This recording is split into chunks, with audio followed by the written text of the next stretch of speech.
আপনি যদি একবার সুবহানাল্লাহ পড়েন বা আলহামদুলিল্লাহ পড়েন, তাহলে আকাশ জমিনের মাঝখানে যত ফাঁকা জায়গা আছে পুরো জায়গাটাকে আল্লাহ তাআলা সওয়াব দিয়ে পরিপূর্ণ করে আপনার আমলনামায় উঠিয়ে দেবেন। সুবহানাল্লাহ। তাহলে প্রত্যেকটা তাসবিহ উচ্চারণের মধ্য দিয়ে আমার আমলনামা বাড়তেছে, তাই না? আমার মিজানের পাল্লা সেটা ভারী হবে। ফামান সাকুলাত মাওয়াজিনুহু ফাহুয়া ফি ঈশাতির রাদিয়া। আর সেদিন যার মিজানের পাল্লা ভারী হবে সে আনন্দে থাকবে, সুখে থাকবে, স্বচ্ছন্দ থাকবে, শেষ হাসিটা সেই হাসবে।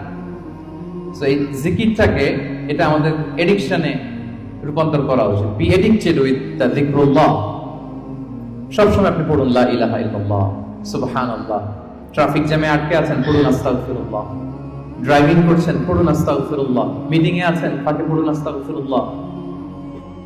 অবসর সময় কাটাচ্ছেন, পড়ুন লা হাওলা ওয়ালা কুওয়াতা ইল্লা বিল্লাহ, হাসবুনাল্লাহ। আপনি পড়ুন, আপনি প্রোটেক্টেড থাকবেন।